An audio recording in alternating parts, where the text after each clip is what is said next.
Bonsoir à toutes et à tous, on se retrouve pour la tranche info en direct sur votre antenne Canal 10 Télévision avec au programme de votre soirée, Info 10, le journal local et régional qui sera suivi du Focus, une heure de débrief sur l'actualité locale. Nous reviendrons bien évidemment sur le point Covid de la semaine et à cet effet, je recevrai entre autres Éric Coriolan des Sentinelles Guadeloupe. Il sera en compagnie d'Erika Sénoage, ingénieur social, et nous aurons également Mario Varro, président de la CFTC.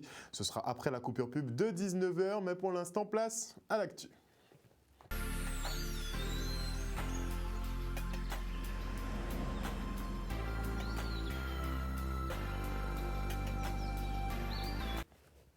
Nous sommes le 31 mars 2021 et comme chaque fin de mois, nous avons droit à la traditionnelle révision du prix des produits pétroliers. Et pour le mois d'avril, les prix flambent littéralement et ce n'est pas une blague. Le litre de super sans plomb prend 13 centimes et passe à 1,62 €. Le gazole route vous coûtera 8 centimes de plus, soit 1,37 € le litre. Et on enregistre également une belle hausse pour la bouteille de gaz qui passe de 22,24 € à 23,52 €, soit une augmentation de 1,28 €. Et contrairement au prix de l'essence, les chiffres de l'épidémie, eux, sont stables, voire en baisse. Cette semaine, on compte 317 cas positifs sur plus de 4000 tests réalisés. On dénombre 6 nouveaux clusters, 5 au travail et 1 à l'hôpital, qui représentent au total 38 cas. 14 personnes sont toujours en réanimation et 45 lits de réanimation sont ouverts par rapport au plan Orsan qui est déjà en phase 4.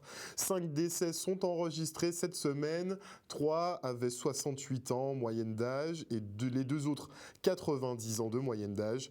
Le taux d'incidence est de 84 cette semaine contre 88 la semaine dernière. Le taux positif passe de 8,2 à 7,3 et le facteur de reproduction tombe en dessous des 1 et est fixé à 0,81. Avec de tels chiffres, pas de confinement, de fermeture d'école ou de mesures équivalentes au national. On se contente d'un couvre-feu à 20h et d'une interdiction de plage à partir de 18h. Ce sera un petit peu plus corsé effectivement pour le week-end pascal, donc à partir de vendredi soir, mais rien de bien méchant. Le reportage. Le deuxième point qui concerne le week-end de Pâques, c'est évidemment la restriction d'un certain nombre de possibilités qui seront offertes pour que le soir notamment, il n'y ait pas de mouvement, il n'y ait pas de rassemblement potentiel qui conduisent à ce qu'a dit Madame la Directrice Générale, c'est-à-dire des moments, des lieux pendant lesquels on ne peut pas respecter le geste barrière et on se retrouve agglutinés ou trop proches les uns des autres et qu'on se contamine entre personnes, parfois avec des personnes qui sont asymptomatiques, qui ne le savent pas, ou des personnes qui sont tout en début de la maladie et donc qui ne savent pas qu'ils sont atteints de la Covid. Les mesures, il y en a 2 qui sont principales et qui viennent renforcer les mesures qui existaient déjà. Vous le savez, on l'a annoncé, c'est le couvre-feu qui est ramené de 22h à 20h pour les 4 jours du week-end de Pâques, de vendredi, samedi, dimanche et lundi. Donc de 20h à 5h du matin, le couvre-feu sera établi, ça veut dire 2 heures plus tôt que le couvre-feu habituel. Autre horaire qui a été aussi aménagé, c'est l'accès aux plages le soir qui est interdit à plage, bord de rivière et plan d'eau, qui est interdit à partir de 18h et non plus 19h comme c'était le cas. De manière à être sûr que les gens ne soient plus sur ces endroits avant la tombée de la nuit. Donc 18h permet de vérifier cela. L'ensemble des autres mesures, évidemment, restent en vigueur et sera particulièrement contrôlé pendant ce week-end pascal. Je veux penser notamment au rassemblement de moins de 6 personnes sur la voie publique, au fait de porter le masque, au fait également de ne pas pique-niquer sur les plages, au bord de rivières et sur les plans d'eau. Ce sont des interdictions qui existent déjà, que nous connaissons depuis un certain temps, qui seront donc particulièrement contrôlées parce qu'on sait que c'est la tradition de Pâques que de se retrouver pour des pique-niques et des campings sur les plages et en bord des rivières. Vous l'aurez compris, de gros contrôles en perspective. Et suite à une communication approximative et la prise de mesures jugées inadaptées à notre territoire, des Guadeloupéens ont décidé de créer un conseil scientifique pluridisciplinaire, une manière de faire entendre les spécificités des Outre-mer quant à l'application de mesures comme le port du masque obligatoire pour les enfants à partir de 6 ans.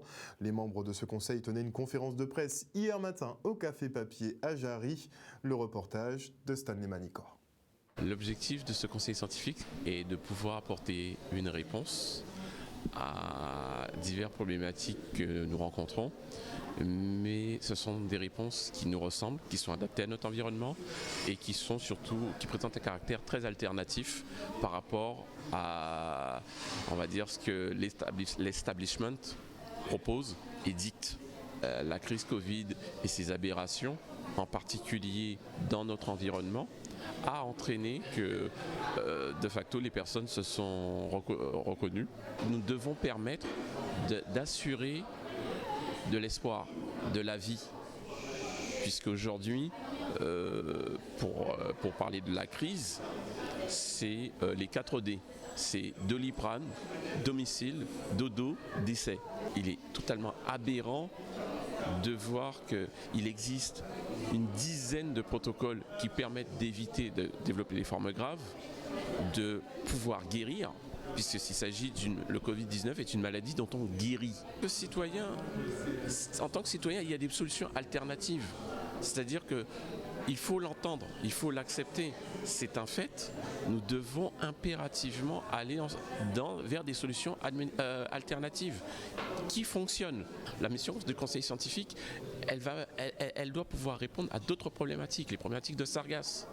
Parce que faire porter un masque avec des échouements de sargasses, c'est juste chercher de sérieux ennuis pour les personnes. Dans le conseil scientifique, nous avons des médecins, nous avons d'autres soignants, nous avons aussi du paramédical, nous avons des chimistes, nous avons des physiciens, nous avons d'autres ingénieurs, nous avons des avocats, nous avons des sociologues, nous avons des politologues, nous avons des psychologues, et ce sont des personnes qui ne sont pas ni pour ni contre, mais qui sont juste, ni pour ni contre le port du masque, mais qui sont juste là pour la vérité. Focus maintenant sur Marlène et Charline qui se professionnalisent dans le pilotage de drones, une activité qui est vraiment récente mais qui permet de sortir des images incroyables. Deux femmes dans un milieu à dominante masculine pour l'instant. Le reportage. J'ai acheté un drone pour partir en voyage et j'ai commencé à faire des images aériennes. Je suis tombée amoureuse de la sensation de voler et des images qu'on pouvait créer avec un drone. Donc j'ai décidé d'en faire mon métier tout simplement. C'est un métier très masculin en effet. Je pense qu'on doit être même pas 1% de tous les télépilotes professionnels en tout cas à être des femmes, donc c'est assez rare. Et justement aujourd'hui je suis en Guadeloupe parce que je suis venue rencontrer une collègue pilote de drone également ici en Guadeloupe. Alors Marlène et moi, pour la petite histoire, on s'est rencontrés donc via les réseaux sociaux, via Instagram.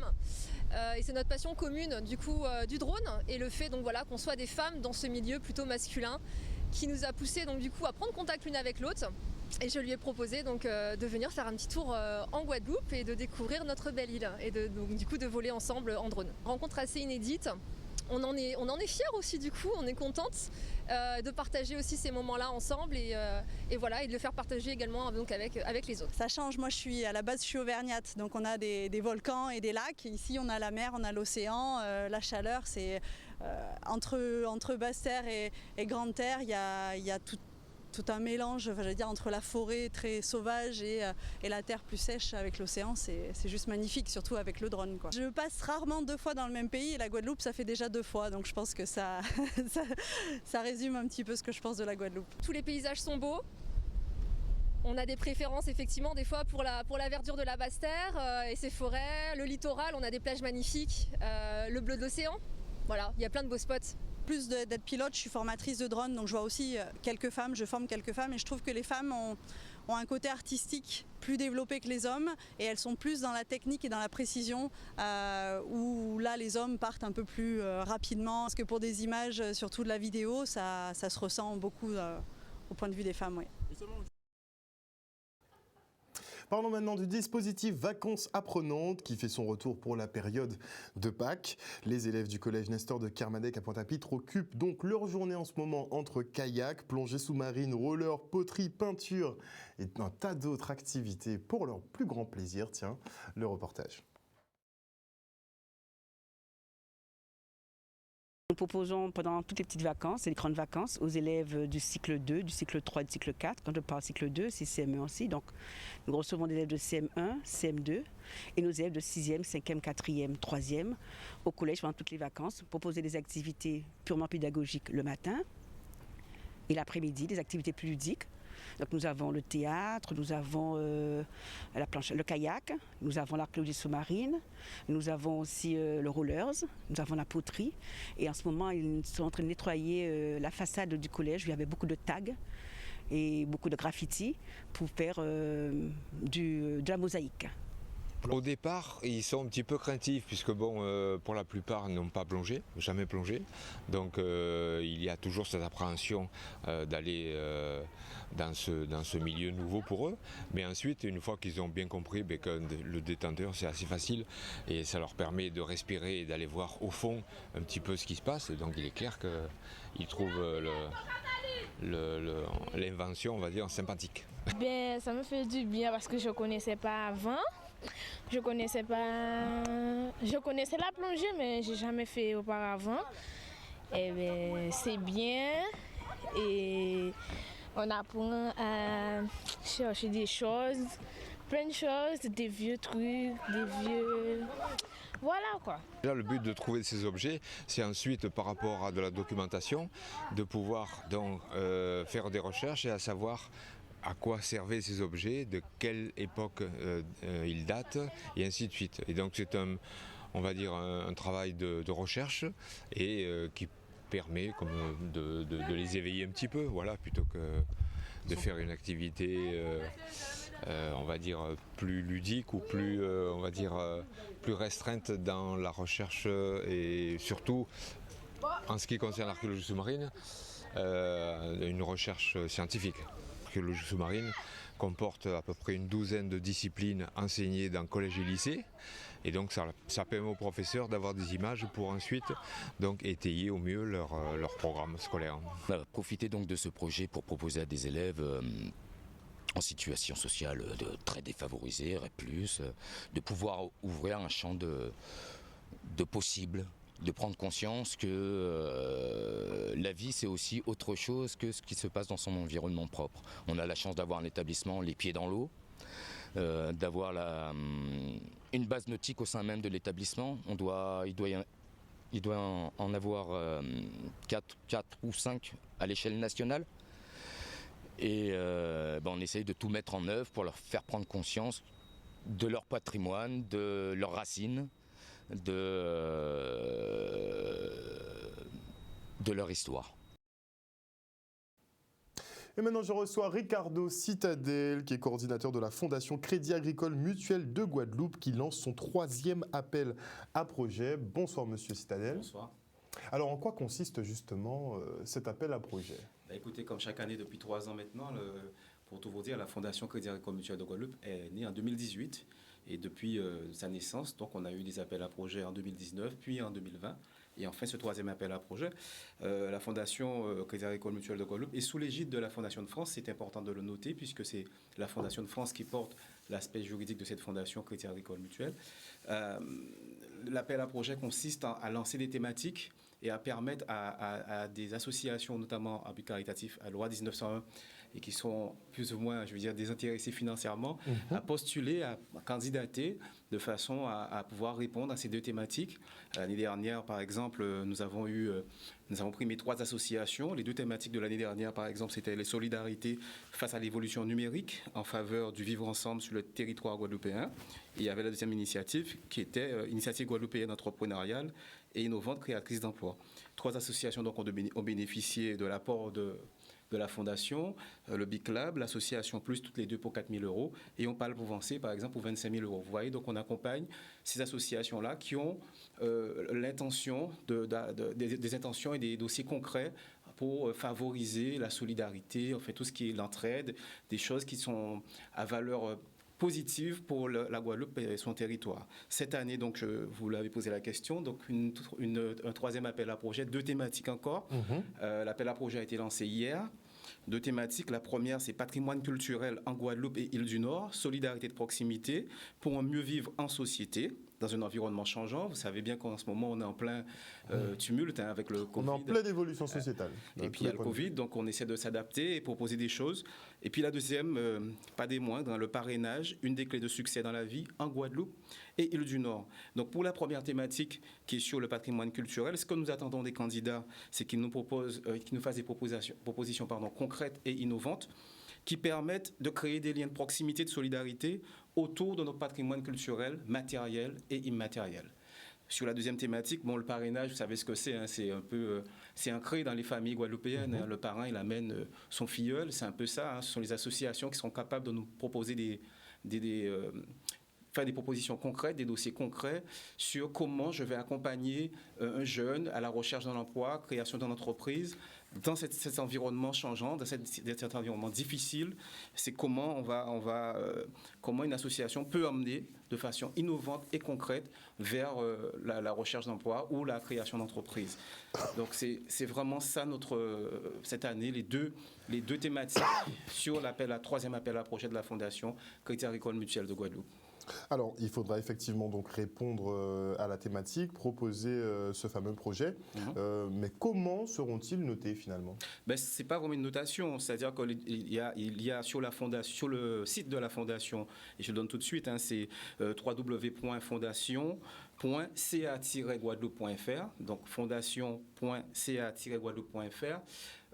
Les candidats peuvent télécharger leur dossier et ils y trouveront tous les documents nécessaires à ce dossier, parce que c'est quand même la Fondation, que je vous disais au début, est sous l'égide de la Fondation de France. Donc il y a quand même une réglementation à suivre. Donc ils auront un dossier complet à nous fournir. Et c'est dans ces dossiers-là, une fois qu'on les aura, on aura tous ces dossiers. Vous avez une commission, un comité exécutif qui va se rassembler, qui va traiter tous les dossiers. Dans un premier temps, il y aura un premier passage des dossiers en termes d'admission, recevabilité, je veux dire technique, est-ce que les dossiers juridiquement sont valables, etc. Puisque ce sont des associations qui doivent porter les dossiers, j'insiste, associations à but non lucratif surtout. Savoir si les dossiers sont recevables. Et ensuite, on ira regarder, une fois qu'on aura fait ce premier tri-là, on ira regarder le projet lui-même qui est proposé. Et à ce moment-là, on va faire un choix. Le comité exécutif fera des choix, comme il l'a fait lors des 2 premières années.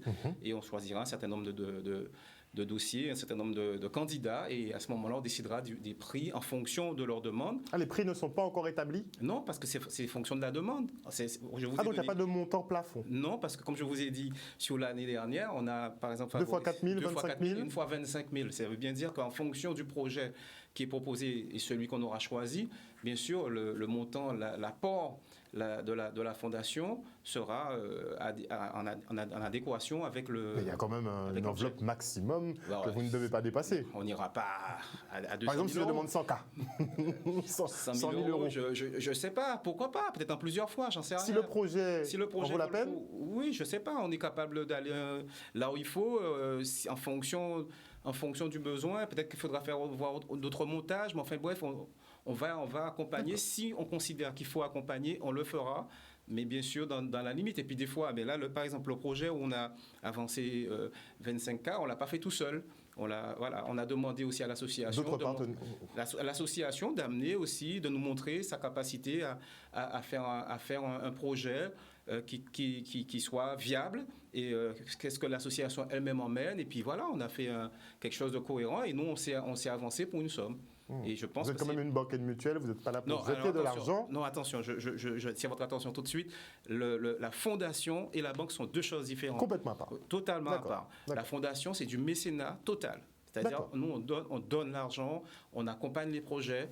Et la banque, c'est une entreprise commerciale. Très bien. Donc, elle ne donne pas d'argent gracieusement à la banque. Justement. Donc, on fait vraiment la part des choses. La fondation, effectivement, elle a le nom Crédit Agricole Mutuel de Guadeloupe, mais ce n'est pas la banque Crédit Agricole, c'est la fondation. Ce sont 2 choses totalement... On tient vraiment à faire la différence entre les 2.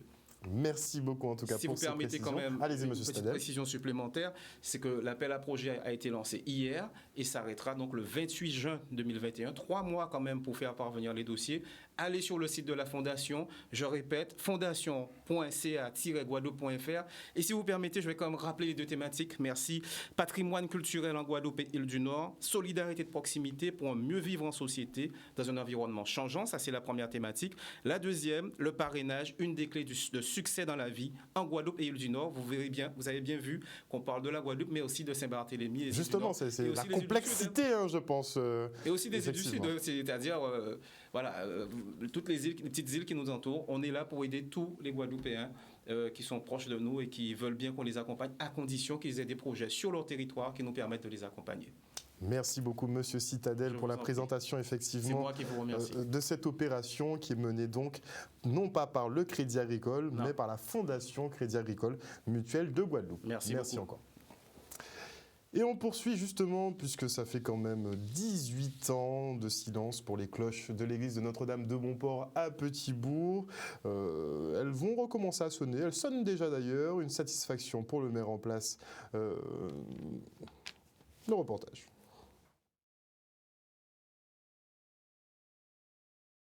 Donc on a réalisé l'opération de restauration du clocher de Petit-Bourg. Donc cette opération consistait à une phase d'étude où on a fait toute une étude sur le bâtiment, une étude historique aussi pour bien connaître comment était le bâtiment auparavant, pour pouvoir le restituer comme avant. Vous imaginez, c'est une très grande joie puisque depuis 17 ans, les cloches n'avaient pas sonné et c'est un engagement que j'avais pris pour que la vie soit à nouveau rythmée avec les cloches de l'église, puisque c'est très important, au-delà de la signification religieuse, mais c'est un patrimoine, mais surtout cela rythmait la vie. Les gens se déterminer par rapport au son de la cloche pour donner la cadence d'une journée. Donc c'est une très grande satisfaction. Ma satisfaction aussi, c'est d'avoir pu respecter les délais. Nous avions donc des délais qu'on s'était fixés et que pour les fêtes de Pâques, les cloches vont à nouveau sonner. Le projet a commencé il y a déjà 5 ans. Lorsque, étant ici à la paroisse pour la vigile pascale, avec des baptêmes d'adultes et d'adolescents, et je présidais la célébration, et au moment du Gloria, j'ai dit mais que retentissent les cloches. Alors le père Daniel Kwatuka qui était là était étonné parce que il n'y avait pas de cloche à cette époque, ce que je ne savais pas. Et comme me l'ont dit plusieurs personnes, eh bien c'est à partir de cet instant qu'on a dit mais il faut que les cloches retrouvent leur mission d'accompagner la prière et d'inviter à la prière. Et voici que après de nombreux échanges, nombreuses négociations et surtout une mobilisation de tous, le projet s'est réalisé.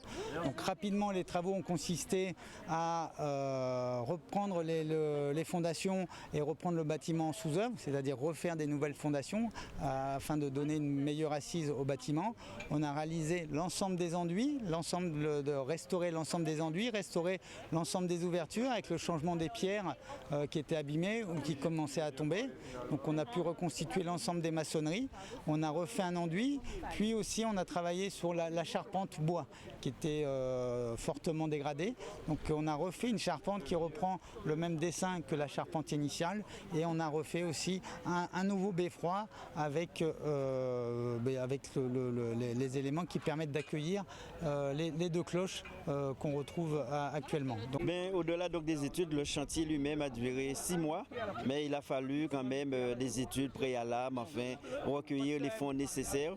Et c'est aussi l'occasion de souligner la contribution des paroissiens, puisque c'est un projet vraiment commun, tout le monde a donné du sien. Un reportage signé Vianney Valverde.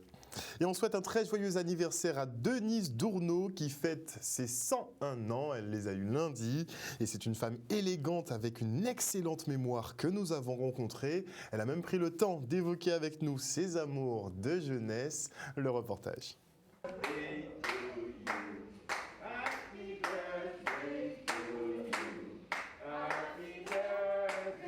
J'avais eu 65 ans depuis le 25 mars. Et je l'ai pris ma retraite en juin. Mais 1985, parce que je suis partie en congé annuel. Et puis je suis restée. Vous êtes mariée? Je ne suis jamais mariée, ni jeune, ni d'enfant. Jamais mariée, jamais d'enfant? Jamais d'enfant.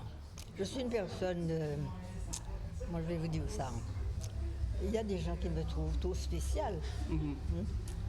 Je ne sais pas faire comme tout le monde. J'ai l'impression de n'être pas comme tout le monde parce qu'on me le dit. Mais moi, ce qui m'a toujours plu chez elle, c'est son élégance naturelle, sa façon de se tenir.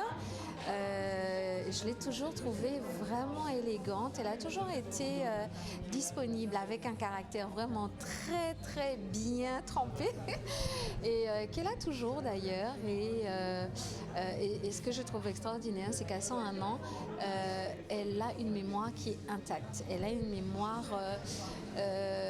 qui on peut dire, qui est vraiment à la pointe de l'histoire. C'est inestimable. Ah oui, j'ai eu des amoureux. J'ai eu quantité d'amour. Mais je ne...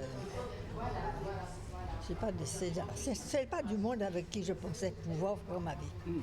Parce que je me disais, il faut dépenser de l'argent pour faire un mariage convenable. Il faut en dépenser pour divorcer. Alors, il faut se marier, il faut dépenser, et pour divorcer, il faut dépenser. Il faut dépenser. Alors je me suis dit, pas la peine. Si ça ne me plaît pas maintenant, ça ne me plaira pas plus tard. Plus tard, oui. Alors, ne nous marions pas.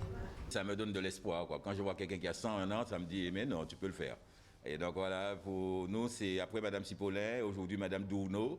Et Mme Dourneau, elle a ceci de particulier, c'est qu'elle a travaillé dans un cabinet d'avocats pendant très longtemps, qu'elle a fait de la procédure et qu'elle s'en souvient encore.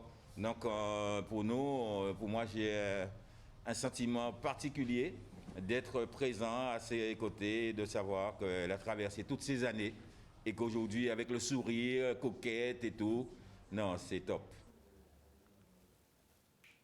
Voilà, chers téléspectateurs, nous sommes arrivés au terme de ce journal. Enfin, pas tout à fait, mais le temps nous fait défaut.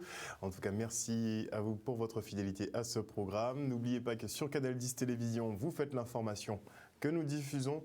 Le journal local revient demain à 18h30. Passez une excellente soirée à l'écoute de nos programmes. Bisous, bisous.